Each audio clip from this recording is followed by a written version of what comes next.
I want to ask, first of all, are there any announcements from any of the groups that are represented here that you want to make? Anybody have an announcement they want to make to the group? Okay, we're going to proceed. Jeff, do you have a tidbit this morning for us? We're going to proceed to that, and then we'll get to our more serious program. Okay.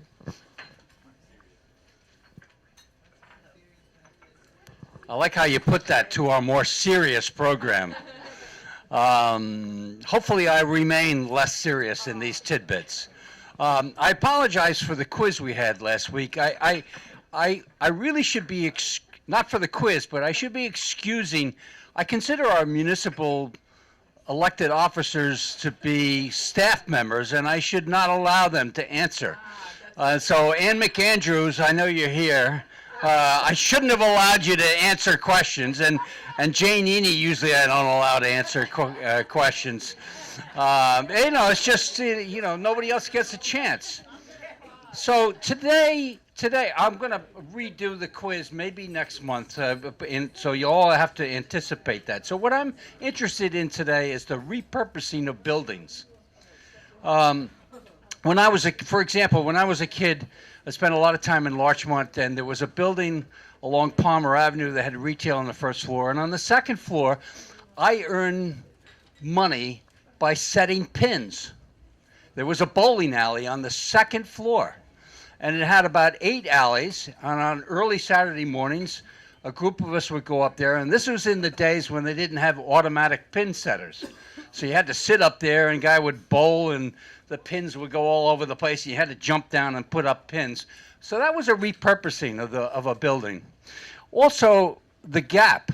If you notice, if you stand back from the Gap, it's sort of got a Quonset hut top to it. And of course, a lot of us remember that was Tom Horry's Chevrolet place, who was a brother-in-law of Bernie Curry, of all of those Curry places. And the VFW building on Prospect Avenue in Mamaroneck. Now, this is an irony. It was built as a Methodist church. And ironically, today, there's a bar in the basement. It's an American Legion. But the real repurposing is the building across the street, which is the Village Hall. Does anybody know what it was? It was the... Shut up. You're from Larchmont anyhow, It was the Midnight Mission, St. Michael's home.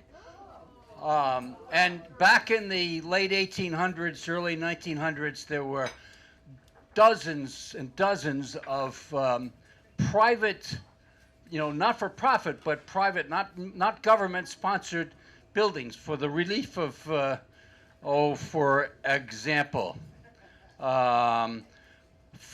I looked this up, and the language is beautiful. It's late 1800s. For reception and reformation of destitute and fallen women.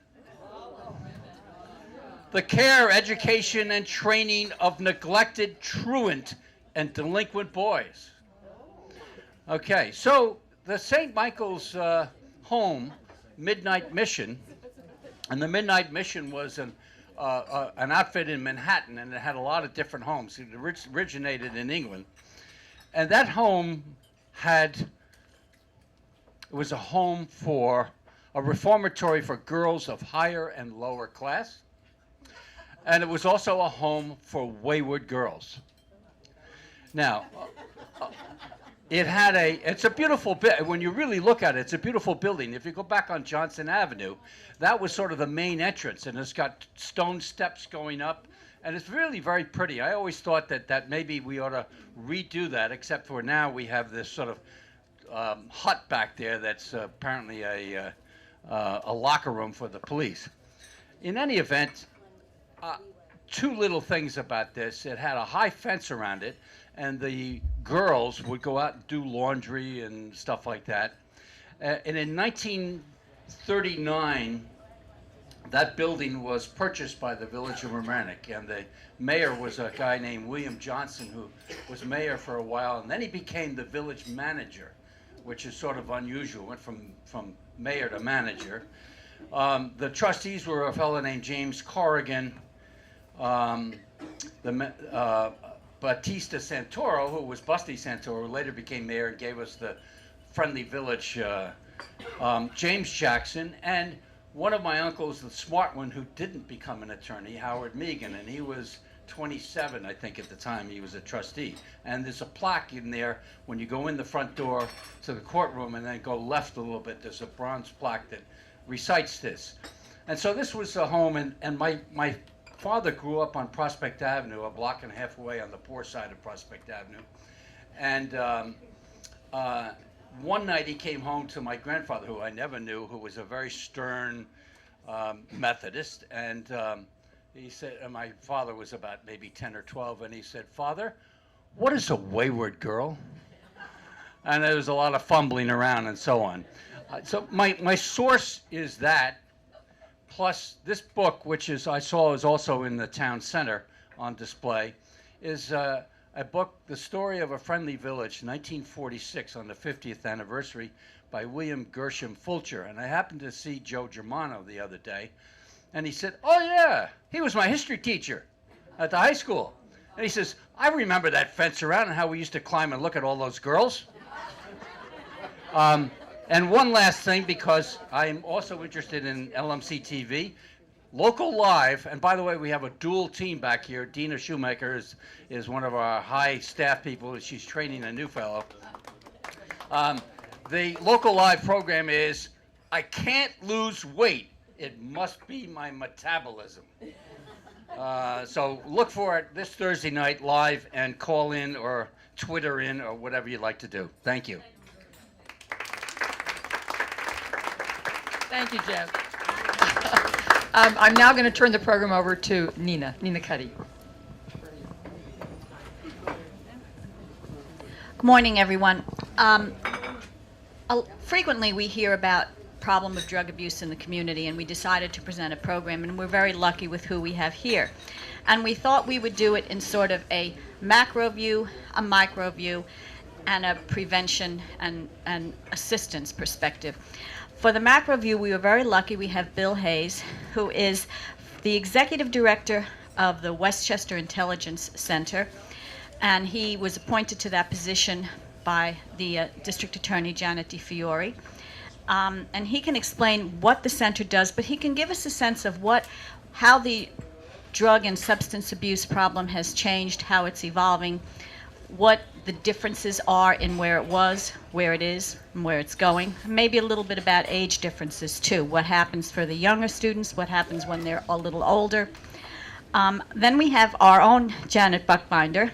Janet, everyone knows, is the president of Radar and a longtime member of the Summit Board, and also I think you were on the Board of Education and PT Council, and Janet's been with Radar a very long time, and she will give us a micro view. What's happening in the high school? What does their survey show about the problem in the high school?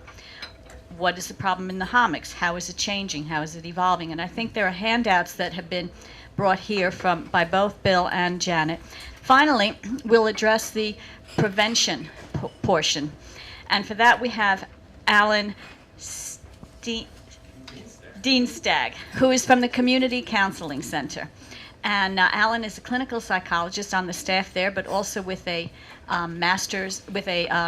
private practice in clinical psychology, has his PhD from Yeshiva, and is we are very lucky to have him, and he can help us understand in this community what kind of assistance is available for families mostly to prevent, if possible, but also when they feel that they have encountered a substance abuse problem in their family. So we hope that you find this very informative and helpful. Hope you don't really need the help, but know that it's there if you do. So thanks very much, and we'll be starting with Bill.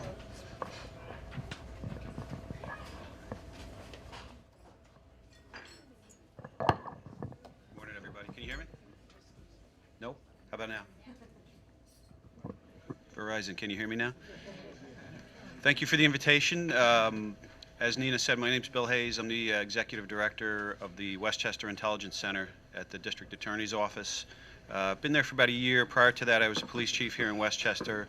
My background is in law enforcement. I've been a police officer for almost 30 years now. So that's the direction that I come from. And I get one of our missions, one of our tasks, in addition to providing information sharing network for police officers. We support criminal investigations and so forth. We're also part of the New York, New Jersey high-intensity drug trafficking area. And part of our responsibilities under that program are to try and pay attention to drug trends, in addition to supporting narcotics investigations. But the drug trends piece is important because, you know, we want to have that situational awareness, know what the status quo is right now, and even more importantly, try and figure out what's going to happen down the road. So one caveat to that is it's kind of like hitting a moving target. And we have to make a lot of inferences. You know, folks that are using illegal drugs or abusing drugs tend not to self-report unless they're participating in some kind of a study. So we have to figure things out by the data that we have available. You know, one of the things we look at are the fatal drug overdoses that occur in the county. We have a difficult time identifying the causes of the non-fatal overdoses because what happens? You know, they go to a hospital. There's a variety of hospitals in the region. We don't get that information so much as we do on the fatals. It's easy because we have the medical examiner's office that provides us with that data, and it's a single kind of collection point for that data in the county. We also have our partners in law enforcement, like the Drug Enforcement Administration, other law enforcement agencies that provide us oftentimes anecdotal information. And again, since that's constantly evolving, we're constantly having to pay attention to it. We make inferences. So what I can tell you this morning is kind of globally are the things that we're seeing in the region. What are the main drugs of abuse? You all have, and I'm sure a lot of this is going to be preaching to the choir. I'm probably not going to tell you anything new. I may just be confirming what you've heard elsewhere. But we see a lot of abuse of heroin, one of the top abuse substances. Heroin is responsible for the most fatal overdoses in the county. But believe it or not, what that's followed by, again, on fatalities is cocaine, which is an old, you know, diehard. We don't hear too much about that. And alcohol. Alcohol is a drug. It's one of the most commonly abused drugs, and people do die from alcohol overdoses. So those are the top three. Some of the newer things we're starting to see are the emergence of fentanyl, which is a very powerful substance which was originally intended for medical use. It's an anesthesia.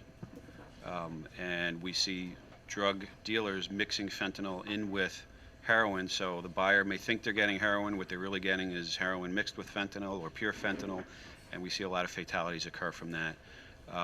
And folks want to know, where's that coming from? A lot of fentanyl we see lately coming from overseas, outside the country, like China, through pretty, you know, low-tech means, coming through the mail, coming through FedEx, coming through UPS, and that's how that stuff is entering our country. We're very fortunate, you know, I pay attention to what's going on in the country that, you know, in the Southwest and certain other parts of the country, even upstate New York in the rural areas, there's a large prevalence of crystal meth. I'm glad to report that, you know, on occasion we see a case of crystal meth. We see an arrest made where, you know, someone's trying to manufacture crystal meth in their home, which the manufacturing process in and of itself is very dangerous. You're dealing with toxic chemicals. A lot of it is flammable or explosive. But here in Westchester, we're not seeing a whole lot of that, and I think that's good. I would like to know if any of you, and I always put this out no matter where I speak, our best sources of information are, in addition to the police and the hospitals and the medical examiner's office, are organizations such as the ones you are representing today. You know, whether you're working in schools, prevention, treatment, we rely on that information, and, you know, again, we want to get as much of an early warning as possible on what's new and what's happening and where things are going, so that we can properly direct our partners, the police that are out in the field, and, you know, again, the prevention and treatment folks as to what's going on. There's a statistic that I found recently that kind of surprised me, and every time I mention it, I get a ooh out of the room. And it's the age group, when we're talking about fatal overdoses, the age group that's most affected by fatal overdoses. And now, just a caveat to that, fatal overdoses is not necessarily an indicator of who's using what. It's just an indicator of who's dying. It's a single statistic that kind of stands alone. Guess what age group is dying the most from drug overdoses? Yeah, someone said over 50. That's correct. So we got a ringer in the room. Shut her down. Yeah, the 51 and over crowd. Yes. Followed by the 21 to 30 crowd. So a lot of our attention. Yes, sir. Can that statistic be kind of skewed from the standpoint of when it comes to over medicating and, like everybody has a 7-pill box and the misusage of pills? So I didn't plant him in the room, but he's right on point, and that's exactly where I was going. The follow-up question always is why? Why are we seeing that? And again, my background's in law enforcement. I'm not a treatment person. I'm not a medical person. So we kind of make certain inferences, and that's one of the inferences. Is it that folks are over-medicating? I'm only 50, and I forget if I took my vitamin today. Geez, So that happens. People will double down on the dose. In my personal life, I just attended a funeral for someone who did just that. They doubled down on a legally prescribed pill. They weren't abusing it. Kind of forgot that they had taken it, and it was a fatal overdose. Very unfortunate. That happens. I often wonder if as you age, your resiliency goes down, where a 20-year-old might be able to bounce back from an overdose, whereas a 51 and older person just may not medically be able to recover from that kind of poisoning. It's poison. It's toxic, and your body can only handle so much of that before it goes into crisis from that. So I don't know what the answers are to that, but that's a good supposition. And I'm going to talk about the prescription medication since we're talking about pills. Prescription medication is we see it a lot. A lot of folks, especially young people, abuse prescription meds.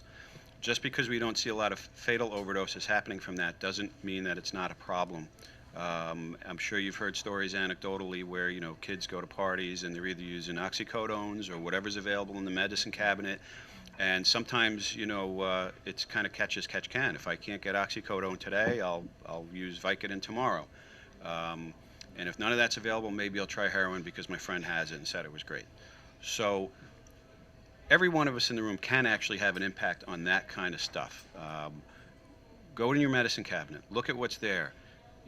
When was your last medical procedure where you had a prescription for pain meds that you really didn't need or you only needed one, and where are those leftovers? A huge percentage of the drugs that are being accessed, the prescription drugs being accessed by young people and abused by young people, it's coming from either their own medicine cabinet or their friends when they're visiting their friend's house. You can have a huge impact on preventing that problem by making it a regular routine to get rid of unwanted, unneeded, expired medications. One of the handouts, do not throw it away, and I'm going to get into why. One of the handouts on your table is a list of locations in Westchester where there are free, it's basically kind of like a safe, a medical return box where you can put your used drugs, used prescriptions, no questions asked. When I was a police chief, I had one installed in my lobby. The project was funded here in Westchester by the, not Stop DWI, by the, it escapes me, somebody in the room knows, and it's a great program. One of the reasons you don't want to throw this stuff out in the trash, flush it down your toilet, is because of the environmental damage that these toxins, they're poisons. They're invented for a specific reason. When you don't need it, you shouldn't be taking it. If you throw it in the garbage, it goes into a landfill and into the water supply. If you flush it down the toilet, same thing. You're contaminating groundwater, particularly if you have septic and well in your area. But even not, that stuff eventually leaches down to the drinking water supply. So you need to properly dispose of this stuff. When law enforcement collects this material, it's incinerated in a furnace that's specifically designed for that. So I would encourage you to not take care of that problem yourself. Most of the agencies, most of the communities in Westchester are near a police station that has one of these med return boxes. So that's huge. As far as quantity of overdoses, we saw in 2013 72 fatal drug overdoses in Westchester County. Last year that dropped to 52, and that's encouraging. However, only halfway through the year, not even halfway through the year, as of May, because we get our data quarterly, as of May, there were already 26 fatal overdoses. So if you do the math and double what we had in May, not even halfway through the year, we've already gotten to the number if the pattern continues that we were in 2014.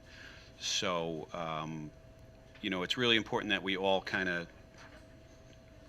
take ownership of the problem, take a stake in this, you know, right down to every household. If you can prevent one overdose by getting rid of the prescription meds, you're making a contribution, you know, all the way up to what I'm doing and trying to assist local law enforcement, our courts, our prevention people, our practitioners. It really has to be, you know, kind of a global effort where folks are not in their silo. So, and you know, this type of a meeting is a really good forum to get the problem out in the open and discuss the facts and answer questions. Sorry.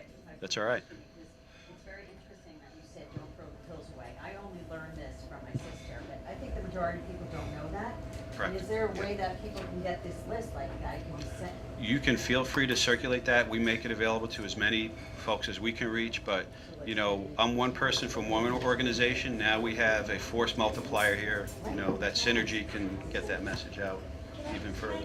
Just tweak one thing you said though. In this community, our garbage actually is collected and burned. We don't go to a landfill. So in our community, it would be okay actually to throw it in the garbage. In terms of it being incinerated. I don't know how they incinerate it or if they have the filters that need to be on there and what's going out the stack, so I can't really comment on that. But So we do hold, once in a while, we hold drug take-back days, and we try and encourage people and educate them about that. Also, for the reason we don't want to flush it down our toilets or sinks is because our sewer system goes into streams and rivers in Long Island Sound eventually. So we don't have a lot of wells and drinking water issue here. Again, it is an environmental toxin, and it causes all kinds of problems in the marine environment. So it's the same, you know, problem, just in a different environment. Exactly. I just wanted to tailor it to us. I think pharmacies do take backs too. I think CVS had a sign up, so you should look at your local pharmacy. They might take it back as well. there was one other hand up. We might be better off just doing local pharmacies at the end. Flow better. Great. So that's kind of the 30,000-foot view in a nutshell of what we see. And like I said, that's constantly evolving. You know, I probably speak to a group like yours once every, you know, 3, 4, 5 months, and I always have to refresh and go back and look at what's happening now, because what I'm telling you now, you know, by Christmas, New Year's, we may see something new emerge. Some of the things we see emerging are K2. I don't know if anybody's heard of that. It's the synthetic marijuana. It's getting a lot of attention in the press. It's kind of a catch-all term for synthetic marijuana, but I've seen K2, you know, substances referred to as K2. It could be shredded paper sprayed with a chemical. The intent is the chemical sprayed on the vegetable matter or whatever it is that the person is smoking will mimic the chemical properties of marijuana without it actually being marijuana. But these are toxins. They're synthetic substances. Yes, sir. Okay, that's a very important piece today. A couple of months ago in our county facility, county jails, a couple of inmates succumbed, not fatally, but they were overcome by synthetic. Can you talk about the availability, how easy it is for kids to get it, and even your investigation with the DA's office right now, what has come about of that? How did it get into the jails? That's not an area that I'm involved in. You know, I'm not involved in But just the investigations. importance of how easy it is, the accessibility. The important thing is that because it's not marijuana, it's not listed as a controlled substance. So oftentimes you'll see this stuff sold in delis, bodegas, and so on and so forth. I know that legislatively that's trying to be addressed. I'm not directly involved in that process, but I know it's gotten the attention of our local political leaders right up to the governor's office. So it's important. The decision makers are aware of the problem and are working hard to address it from a legislative point of view. The other thing is something called FLACA, F-L-A-K-K-A. It's kind of emerged down in South Florida. You've heard the term bath salts. It's similar, referring to, again, these are synthetic substances that are created in order to skirt the law, allow people an opportunity to get high without breaking the law. So, you know, if you adjust even a single molecule in a chemical substance, it may no longer qualify as that illegal substance. Again, this stuff can be smoked, injected, snorted, very, very dangerous, toxic substances. you know, anybody that uses this stuff, you're kind of a guinea pig for whoever the kitchen chemist is that invented this stuff. So those are the things we're paying attention to for down the road, we're constantly trying to gather information such as that. So without burning up all the available time, I'm going to hand it off to whoever's next, and I'm going to stick around afterwards to answer questions. We will take questions. Did you have? We will take questions afterwards. Janet, did you want to address what's happening in the high school and what radar is seeing?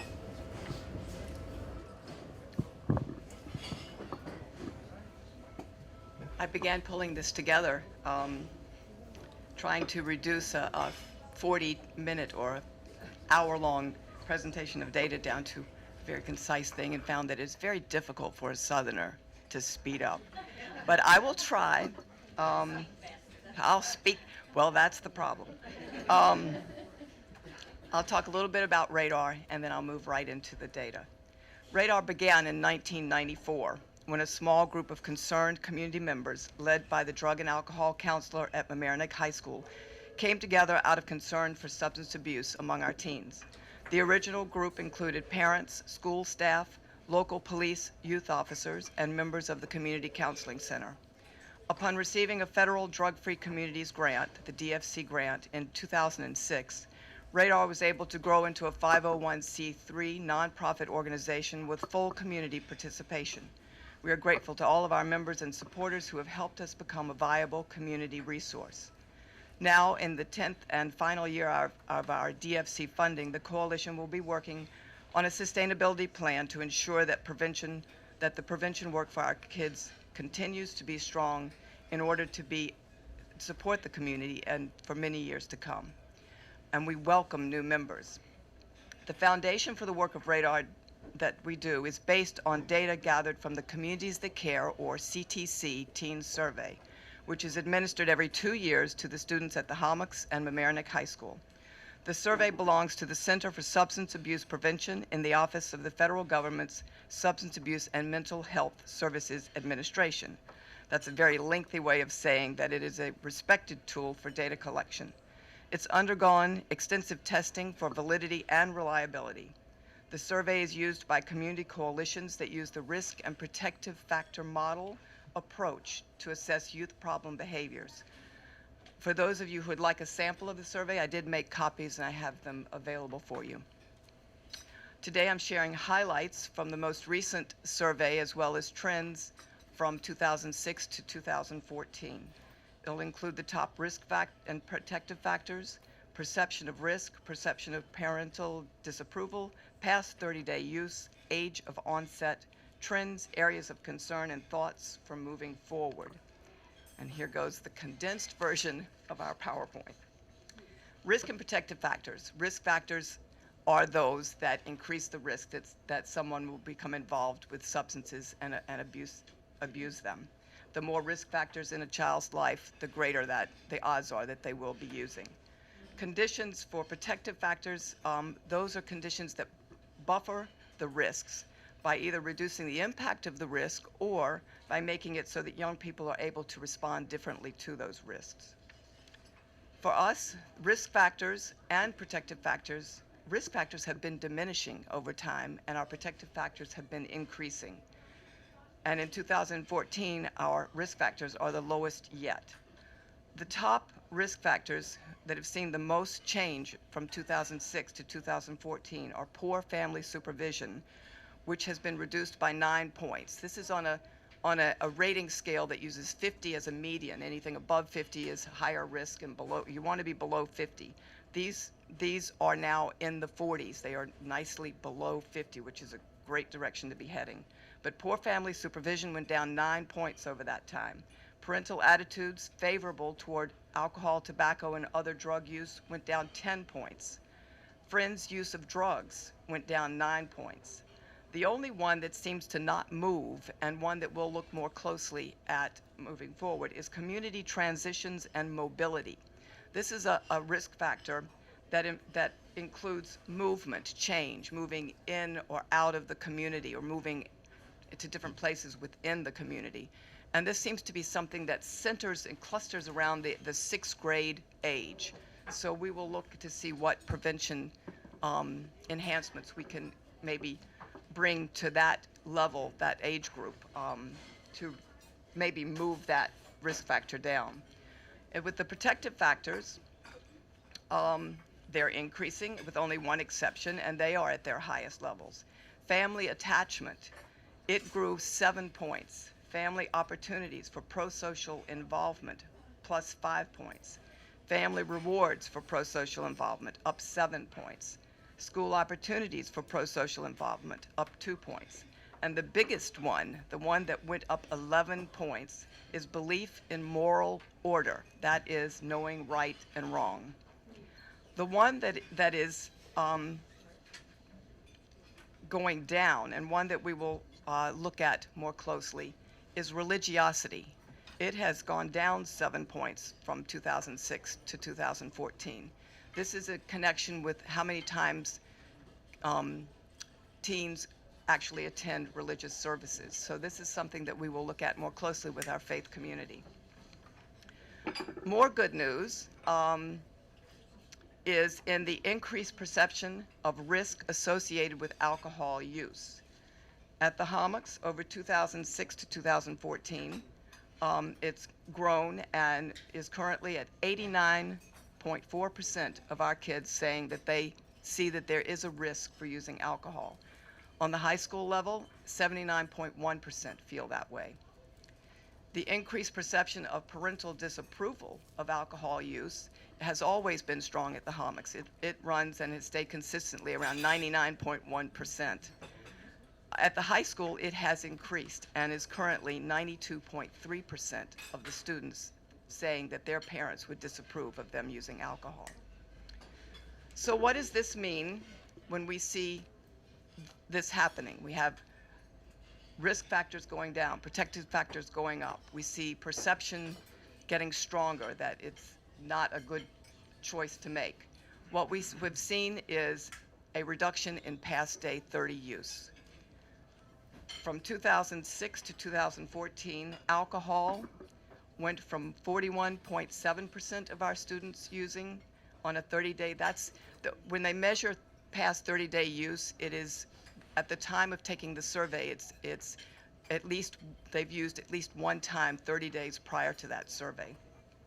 41.7% in 2006 went down to 26% in 2014.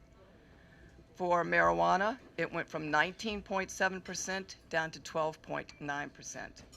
For cigarettes, 13.3% down to 4.1%. And for prescription drugs, 5.8% down to 3%. Those actually are in order, top to bottom, our top drugs of choice for our teens. Again, more good news. There's been a steady decline on the 8th grade alcohol use rates, and this is very significant. In 2006, 27.1% of the students reported using alcohol on a regular basis.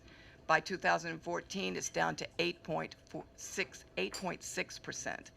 This is showing that there's a delay of onset of use, which is very, very important because we know from research that the earlier a child begins experimenting and using substances, the chance of having a substance abuse problem later in life is 5 times greater. So the more we can delay that onset, the better. So that is great news with the 8th grade data. So what we're seeing trend-wise, this one is not particularly, I can't even think of what I want to say. Anyway, it's the use rates, which would be no surprise to anyone, tend to go up by grade level, from 6th grade up through 12th. But what we see when we break that down and look at the individual grades and the jumps is we see from 8th to 9th grade, it doubles or more than doubles. And then from 9th to 10th grade, it does the same thing again. And what we would like to do is to take a look at these high-risk changes, transitions in these teens' lives at the high school to lessen whatever the risks are that are driving this tremendous jump in use at those times. ongoing areas of concern are the comparative use rates in alcohol. 10th and 12th grade Mamaroneck High School's youth alcohol use rates are substantially above the county and the national use rates.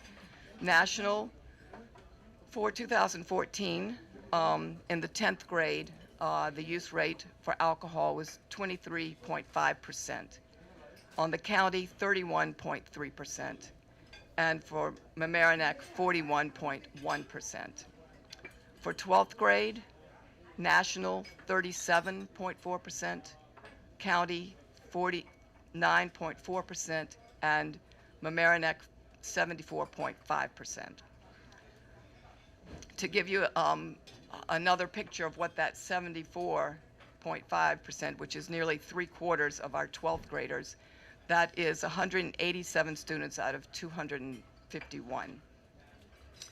For marijuana, comparative rates, 10th grade use nationally 16.6%, countywide 12.2%, and Mamaroneck 17%. So we're running right along the national average for marijuana use. 12th grade, 21.2% for the national data, 22.6% for the county, and 42.6% for Mamaroneck. That would be that 42.6% looks like 107 students out of 251. Another area that we watch and is particularly problematic is binge drinking. That is the consumption of 5 or more alcoholic drinks in a row in one sitting. And this is particularly troublesome because it increases chances of alcohol poisoning, injury, or death due to violence, falls, fire, drowning, or car crashes, pregnancies or STDs due to unintended sexual activity, and victims of sexual assault.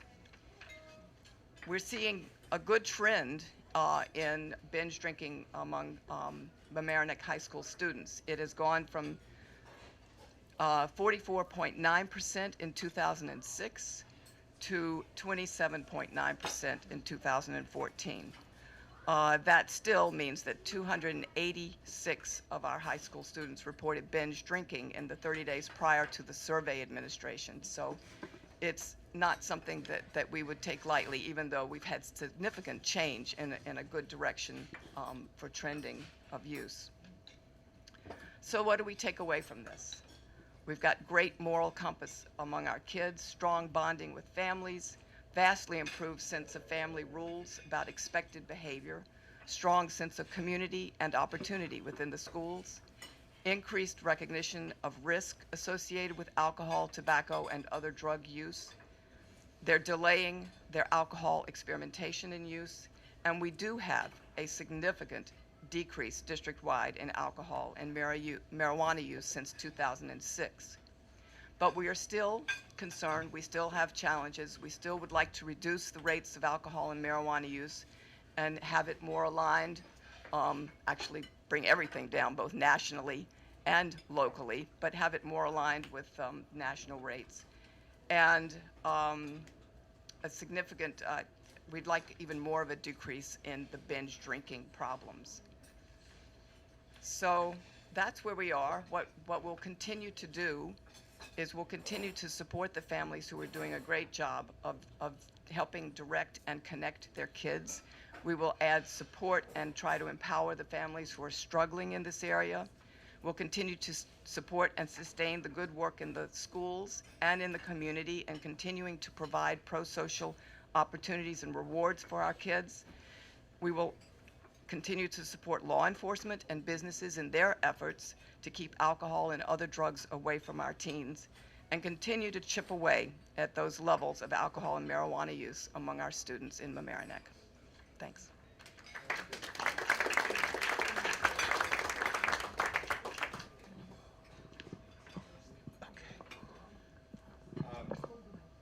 Do I need? I don't think so. I do? Okay. Okay. I stand up because I had a teacher whose advice to me about how to do a presentation was be brief, be funny, and be seated. And you can't be seated if you're already sitting, so I'm going to stand up. And I also noticed that for the second time, I've done this twice, it seems whenever I start talking, the food arrives. And I'm never sure whether I should be pleased about that because it gives you something to focus on if the mind wanders, or whether it's too much of a distraction. So enjoy your breakfast, and I hope I can say a few things that can compete with the oatmeal. So I'm Alan Dean Stagg. I'm the clinical director at the Larchmont Mamaroneck Community Counseling Center. The Counseling Center is a public not-for-profit that was established approximately 35 years ago by the 3 municipalities, the school district, to focus on the needs of adolescents, young adults, and their families, and to provide a resource for prevention of drug and alcohol problems in this community. It is a local resource, and I think sometimes the local nature of the counseling center gets overlooked. It's a rare kind of resource. It's rare for a community to have an organization that is dedicated to this particular community and in providing this particular mission in this community. I also want to say that services at the counseling center are provided regardless of ability to pay. That has been from the beginning. That's also rare. That doesn't mean that those services are free. It just means that other people are paying for them, and they are subsidized by, again, by the town, the village, the school district, the state, by our local community as well. But a person can present themselves at the counseling center and for services who is a member of this community and not have to think about whether they can afford to pay. And there are people who pay nothing, and there are people who can afford to pay, and we certainly ask them to support us. So important thing as well to know about the counseling center. Let me talk a little bit about prevention, which is a word that we all understand, but I think is a kind of mushy concept that's out there. There are 3 kinds of prevention that are recognized. We are involved in all of those. There's primary prevention, and that involves targeting communities and populations where a problem has not yet developed, where we want to do something so that the problem doesn't develop. And so when Janet talks about the research in terms of attitudes that kids have about drug and alcohol abuse, contact with family members, and so on, she's talking about factors that we know contribute to this effort at primary prevention. So that's primary prevention. Secondary prevention involves what is also thought of as relapse prevention. So that's if someone already has a problem and they've made some effort to get treatment, and the problem has been treated and is no longer active. Secondary prevention is what you do when you're trying to keep it from coming back. So that's secondary prevention. And then tertiary is really involved with treating the problems in the family system, the problems that come along with having a drug and alcohol problem. And so each of those things contributes to what we know of as drug and alcohol abuse, and each of those is a different kind of focus, and it involves different types of interventions. All of them take place at the counseling center. So what do we do there? We do a variety of different things. We are in the school systems in 6th and 7th and 8th grade, providing prevention, largely prevention curricula that focus on increasing these protective factors that Janet was talking about and reducing the risk factors. And so we work with all of the 6th graders. Our staff goes in and works with the entire 6th grade and 7th grade. They all get a version of the life skills training curriculum, which is an evidence-based curriculum that has been shown to reduce the onset and use of drugs and alcohol in that particular population. Eighth graders participate in something called advocacy groups, which is a smaller based intervention, small groups in which we reinforce what we taught in a classroom setting, in smaller group setting for eighth graders, a slightly more flexible curriculum as well. So we're in touch with all of those kids in middle school.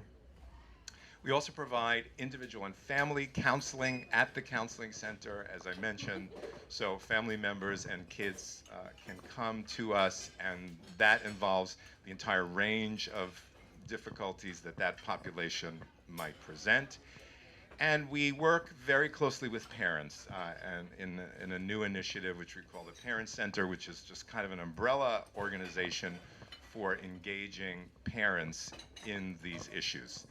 Parents are at the foundation of efforts to prevent drug and alcohol use among adolescents, and to create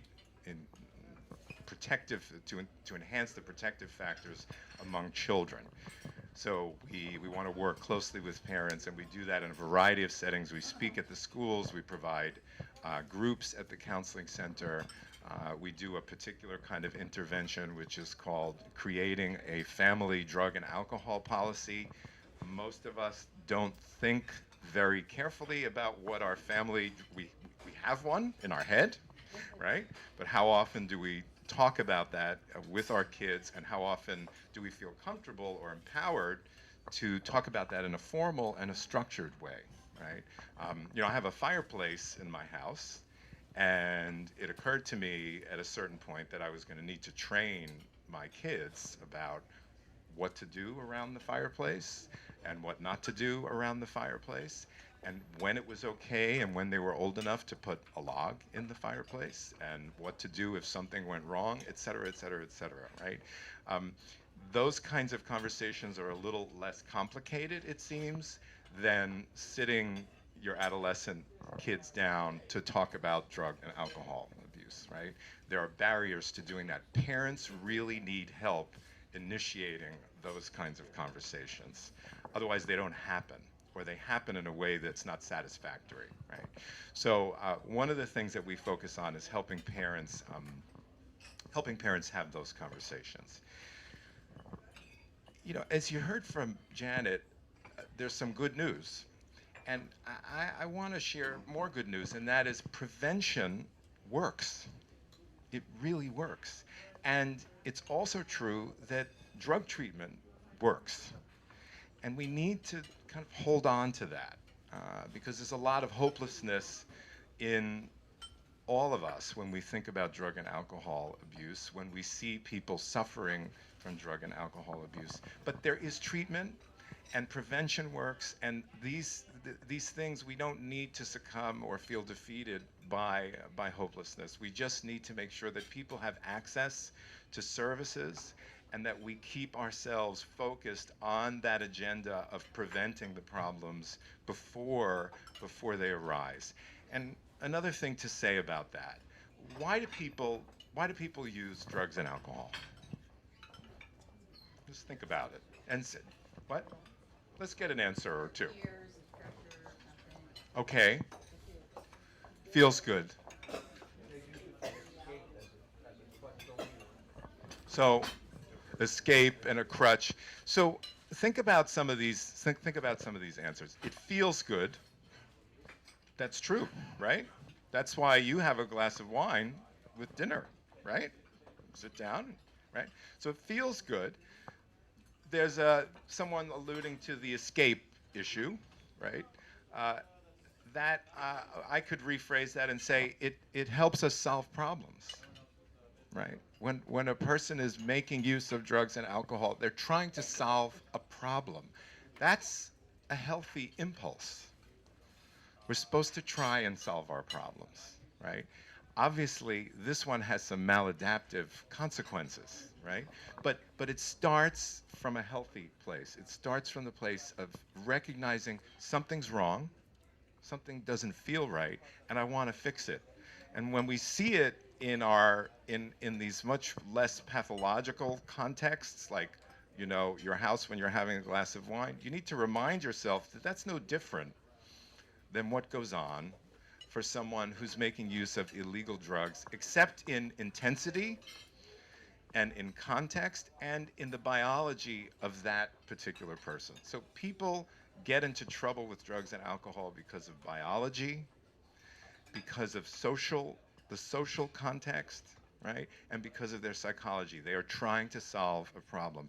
Without prevention for people like that, the default outcome is that they will develop a drug and alcohol problem, not because they're bad people, not because they have inferior moral fiber, because they have a combination of characteristics, which means that we actually have to do something to prevent the bad outcome from happening. And I think we like to think of ourselves as compassionate people and understanding people, but I really do think that we often blame those who are engaging in this behavior and judge those who are engaging in this behavior, and it prevents us from establishing an attitude and a position that's helpful and hopeful, frankly. So I wanted to point that out. The other thing I wanted to say about parents is that you know, we tend to blame parents as well a lot. So, you know, why aren't parents doing this? Why aren't parents doing that? Why, you know, that parents, so we have a kind of a mixed attitude about it. On the one hand, we sort of elevate the role of parents and we say, you know, it's all about the parents. The parents have to be responsible for their kids. The parents have to know what their kids are. Parents shouldn't be letting their kids do this. And we forget that everything in our house doesn't always work the way it's supposed to work, right? We forget that we do our best. And sometimes even when we do our best, it ends up not being good enough. So there's a lot of judgment about parents. And I think, again, this discourages parents from coming forward and in a very benign way saying, you know, I actually need some help talking about this kind of stuff. I'm not comfortable. And I have a 15-year-old, and actually I never have spoken to this kid about drugs and alcohol. And oh, and by the way, you know, my brother is an alcoholic, but nobody in my family talks about that. And so I sort of can't really tell him what I'm worried about because he reminds me of my brother, right? I mean, you see how complicated these conversations can be. So we need to embrace our parents. We need to embrace them in particular in a way that communicates that we're not here to judge them. We're not here to disapprove, that we all can benefit from more open and honest conversations about drug and alcohol use and about family life, and that's the best way to protect our families and our children. And we like to feel that we provide an open door at the Counseling Center for conversations like that. So thank you all for coming, and thank you all for listening, and I guess we'll have some questions and answers now. Yeah. I want to thank the panelists because I think it was very informative and very helpful to the community, and we really appreciate your time. I think that there is one more comment. We have one of our board members is the sitting justice in the Mamaroneck Village Court, and I think she asked if she could say a word or two about some things that she has seen there, and then we will open the floor up to questions, okay? I agree with the brevity comment. The one thing I want to say is if you looked at my criminal calendar, and let's say we put a little check mark next to every case on the docket that had an alcohol-related background, or a drug or alcohol-related, I would say it's easily 75% of what's there. And if you threw mental health issues into it, it might even be almost 100%. So, I mean, that's my estimation, and it's not, I don't have a study, but I will say that domestic disputes, if I inquire, well, you know, if you read the statements, you know, what was going on, he or she came home drunk, we got into a fight, kids, drugs and alcohol. So the courts have a huge expectation now to be addressing treatment, and it's mandated for certain types of alleged crimes, like driving while intoxicated. We are forced to send them to treatment, even where, I just learned this, where someone, let's say it's a refusal, they didn't blow or test, so it's debated whether they really committed the crime. The court system still wants them put in treatment. And they just addressed this at judge school, and I found that very interesting because they're really trying to capture as many people as possible and just educate them. And that's how I look at it. It's good for you. Go for it. You might learn something new. So that's an interesting marriage of the criminal justice system with substance and alcohol abuse. But I really love everything everybody said here today because the things we see in the court system are tragic and upsetting. The one question I have is, I wonder what the statistics this year will be for marijuana use, because I've seen a slight upturn now that we've had this national legalization trend, and unfortunately I have to remind them it's not legal in New York. So that's something that maybe next year will be interesting. But I just wanted to add that little tidbit. I think we should see more drug courts because it takes many relapses sometimes for someone to get clean. And even if you believe that we should be strict and you've committed a crime and they need to be held to the fire, it's better for everyone if we can get the person not committing crimes and address what's fueling the problem. So that's just my opinion. But thank you. Thank you. Thanks, Christy. That was Judge Derrico, Christy Derrico, Mamaroneck Village Justice. Do we have any questions? Okay. Can you tell us, do you have a sample drug and alcohol policy that you give parents? What you suggest that they tell their children? To repeat that, do you have a sample drug and alcohol policy, what you would instruct or encourage parents to tell their children? It's just for the TV. That's a great question, and it's the subject of a whole talk in and of itself. So let me just start with the basic point. There is no universal approach that will work for every child and every family, right, and every circumstance. And so that's part of the problem. That's part of why parents have trouble kind of grasping what to do, right? So that's one thing to just understand. So I can't give you one answer. Some of the dynamics that are important to consider is assessing who your child is. So we know that certain children are, I don't know, it seems to have gone out, but certain children are at greater risk. No,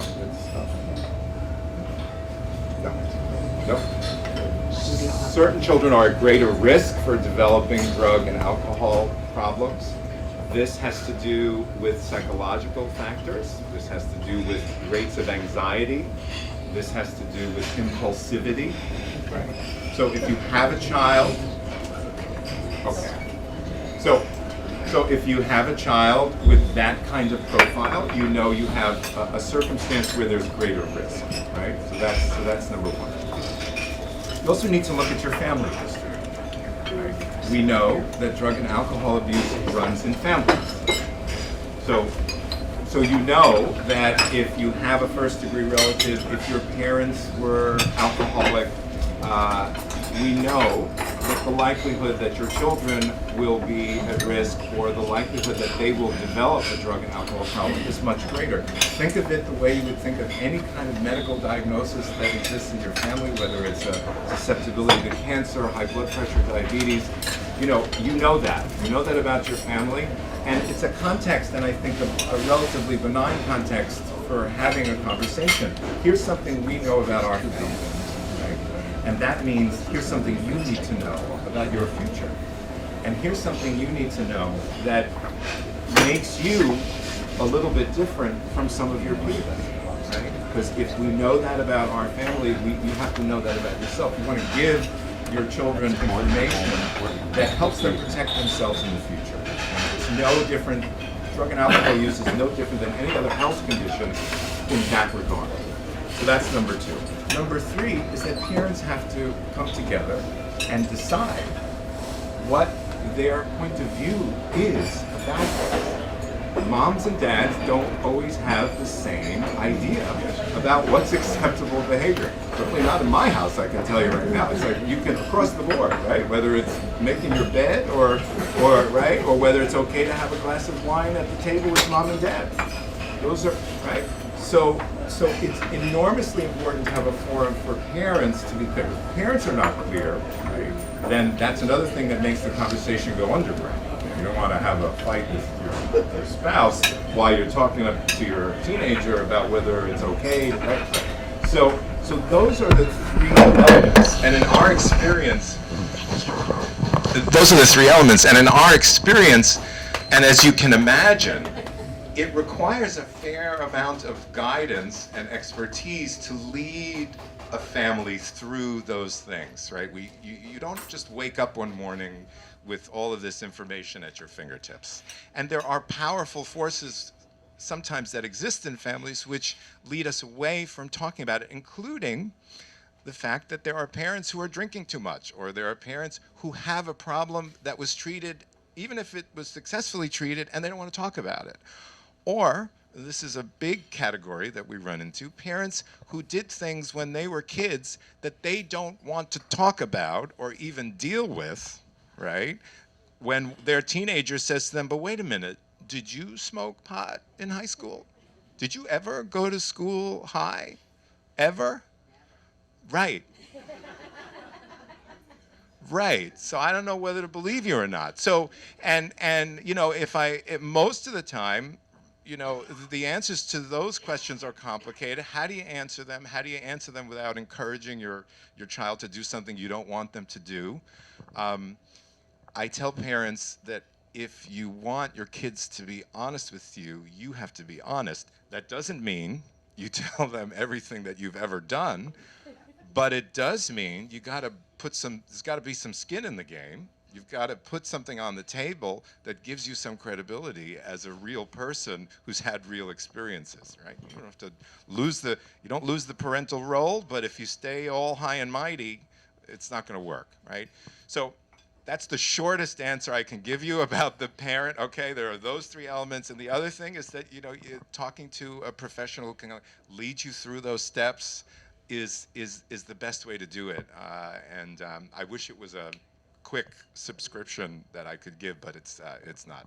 Yes. Isn't it kind of ironic that in our society, and it was mentioned by Jericho, that the legalization, you know, we went through prohibition, and yet so that didn't curb alcoholism, kind of increased it.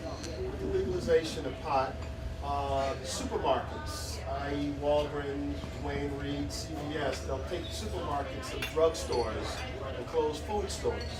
And there seems to be a drug culture. Every other commercial on TV is a commercial that will give you a drug, but the side effects even worse than the drug, but we're still pushing that drug. So how can we, in our own conscience, think that this is going to be a decline in terms of usage, when the kids see it, the adults see it, and everybody's having fun? Mm-hmm. And I do that. I appreciate what you're saying. I think that is a good point, and that is about honesty, because we are the ones purchasing those drugs.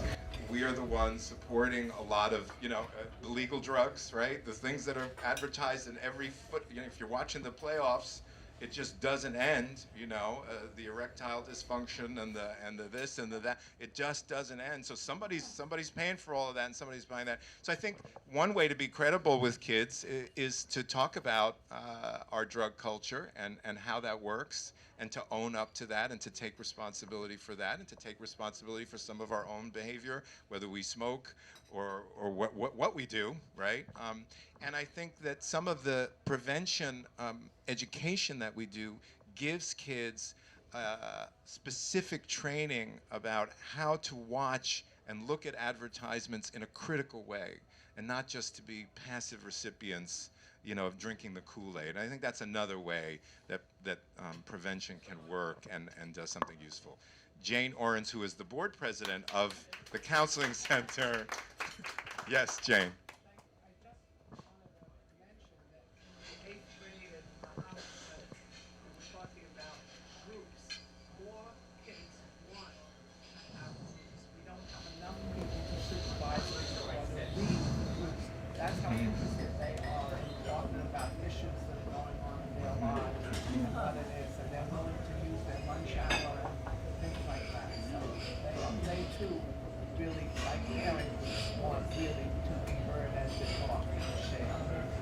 Jane is talking about the demand for groups in the 8th grade at the Homics, and the fact that it outstrips the ability of our staff to kind of meet that need.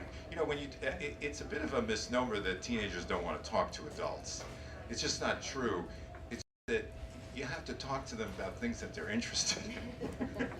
And we're too often, we're interested in talking to them about what we're interested in. We have some agenda, and you know, they sniff that out right away, and then they shut you off and they don't want to talk to you. But it's not true that they don't want to talk to you. You just have to understand and be connected and tuned into what they're interested in. If you are, they will talk to you. So. What's that? Yeah. Right. Yeah. I think we have time for one more question. I was just sort of wondering how much, how the prevalence of abuse of drugs and alcohol in this country compared with Canada or Western Europe. Do we set up more of a stress on our kids than other countries? I don't know the answer to that. Does anybody else know? I don't have the most recent data, but it's how do we compare with I guess with Canada and Europe as far as substance abuse problems? I do know I don't have the specifics of the data in my head, but I do know that when we look at the tabulations of substance abuse by country, the United States is up at the top. Turkey is actually at the bottom, and that is because of the religious connection. Substances are not even used, much less abused. But the United States is right up there among the top countries. Other Nordic countries, a lot of that could be because of the type of all-day sun or all-day night type of climate conditions. But it is a fallacy to think that because the underage drinking age is lower in some countries that they have fewer problems. They actually have as many, if not more, problems with substance abuse among teens. And many of the countries are looking at trying to raise the underage drinking age because of that.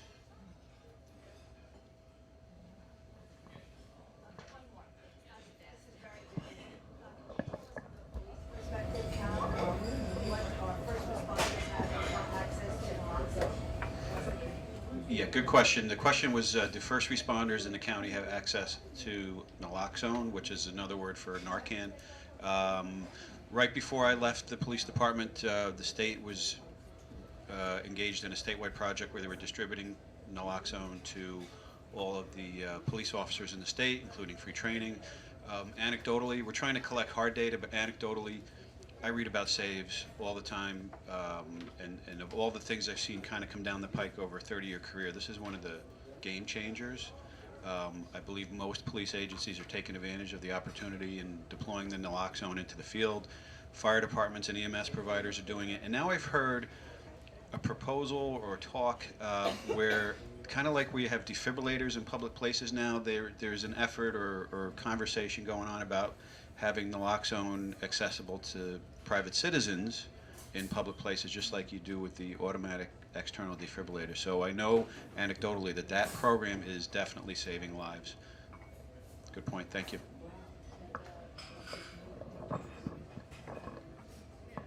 On behalf of the local summit, thank you very much. It was really informative and helpful, and thank all of you for attending. And we will see you in another month, where I think the program is on what's happening at Hampshire. To be determined yet.